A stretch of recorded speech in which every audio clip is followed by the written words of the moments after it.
100 साल की सास। अरे मम्मी जी, थोड़ा उम्र के हिसाब से काम किया करो। कहीं कुछ हो गया तो लोग बोलेंगे बहू ने बूढ़ी सास का ध्यान नहीं रखा। बहू, तुम भी थोड़ा कम और धीरे बोला करो।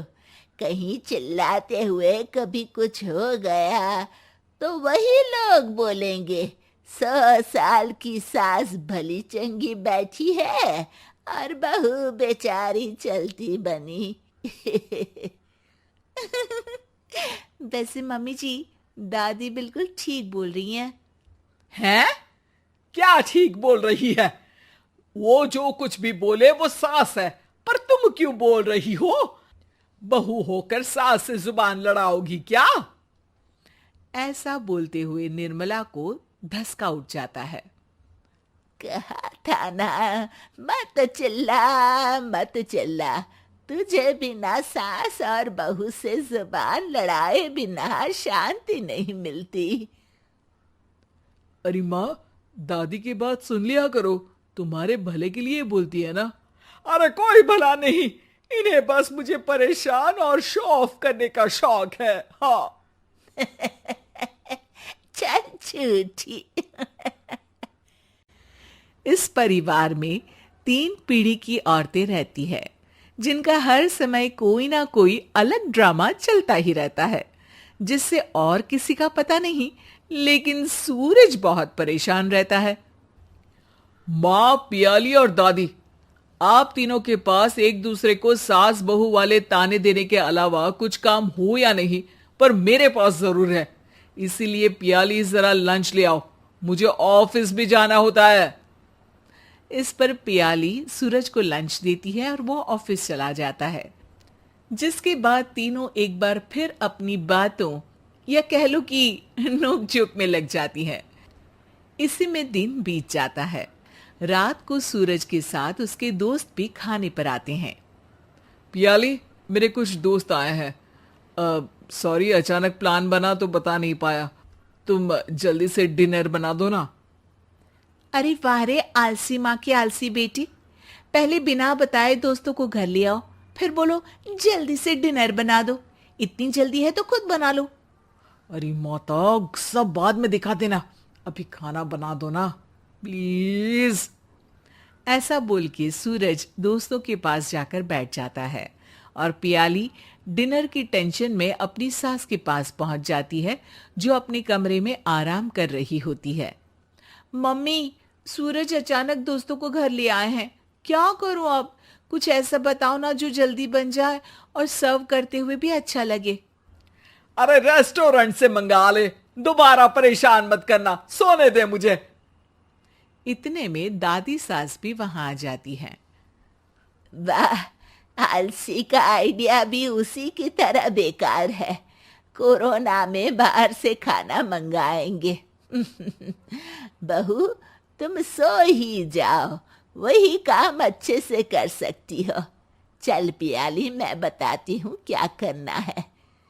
इस पर दादी सास पियाली के साथ मिलकर सारे मेहमानों के लिए खाना बनाती है, जिससे उन्हें ज्यादा मेहनत भी नहीं करनी पड़ती और सबका पेट भी भर जाता है।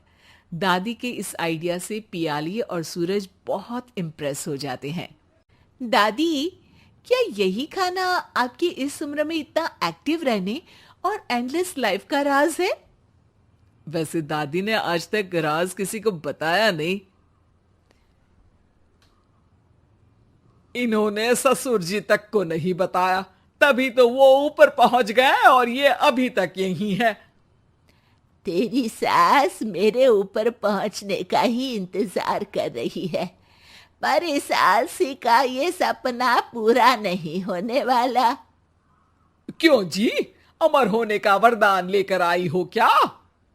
अमर का पता नहीं, पर लगता है तुझसे लंबा जरूर जी लूंगी। इससे पहले कि दोनों सास बहू में कोई बहस शुरू होती, पियाली बीच में बोल पड़ती है। ठीक है, आप दोनों लड़ क्यों रही हैं? हम तो चाहते हैं कि आप दोनों हमारे साथ हमेशा रहें। पियाली की बातों पर दोनों शांत हो जाते हैं और उनकी लाइफ पहले जैसे चलने लगती है, जहां दादी सुबह जल्दी उठकर कुछ न कुछ काम करते हुए पूरा दिन बिताती है, तो वहीं निर्मला और पियाली लेट उठने से लेकर धीरे धीरे आलस में काम करना और जब मर्जी सो जाने से अपना दिन बिताती हैं। एक दिन निर्मला की सहेली उनके घर आती है। अरे क्यों रे निर्मला, कैसे चल रही है जिंदगी? सब बढ़िया, बस ये बुढ़िया ऊपर जाए तो ज्यादा अच्छा होगा। अरे ऐसा क्यों बोलती हो? तुम्हें तो उनसे सीखना चाहिए, वो बहुत फुर्तीली हैं। मैं उन्हें रोज मॉर्निंग वॉक करते हुए देखती हूँ, और वहीं तुम और तुम्हारी बहू हैं जिन्होंने शायद सुबह का सूरज आज तक देखा ही नहीं होगा। सहेली की बात सुनते ही निर्मला भड़क कर चिल्लाते हुए पियाली और अपनी सास को वहां बुलाती है, जिनके साथ सूरज भी वहां आ जाता है, और ये सब देख सहेली वहां से चली जाती है। अरे सासू माँ, आपको हमसे क्या दिक्कत है? अब तो मेरी सहेलियां भी आपकी वजह से मुझे ताने देने लगी हैं। मम्मी जी, कुछ तो लोग कहेंगे, लोगों का काम है कहना, आप इग्नोर करो ना। अच्छा वैसे महारानी, वो तुम्हें भी वही सब बोल रही थी? है?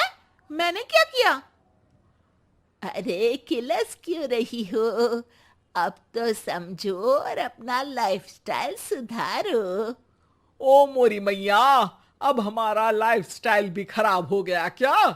आपका तो हाई फाई है ना, बस उतना ही ठीक है। तुम लोग हमेशा पूछते हो ना कि मेरी इस उम्र और अभी भी इतने एक्टिव रहने का राज क्या है, तो वो ये लाइफ स्टाइल ही है जिसे हाई फाई नहीं पर सिंपल कहते हैं। दादी, अब कहना क्या चाहती हो? यही कि मैंने अपनी जिंदगी में बहुत किताबें पढ़ी हैं, जिनमें एक किताब से मुझे ये समझ में आया कि हम कितने गलत तरीके से जिंदगी जीते हैं। उसी के बाद मैंने एक अच्छे जीवन के लिए इकिगाई रूल अपनाया, जिसका मकसद तो सिर्फ अच्छा जीवन जीना था। इतना लंबा कैसे जी गई मुझे खुद अचंभा होता है। ओह, तो मतलब आप मुझे परेशान नहीं करती थी? वो तो आप करती हैं। वैसे ये इकिगाई क्या है?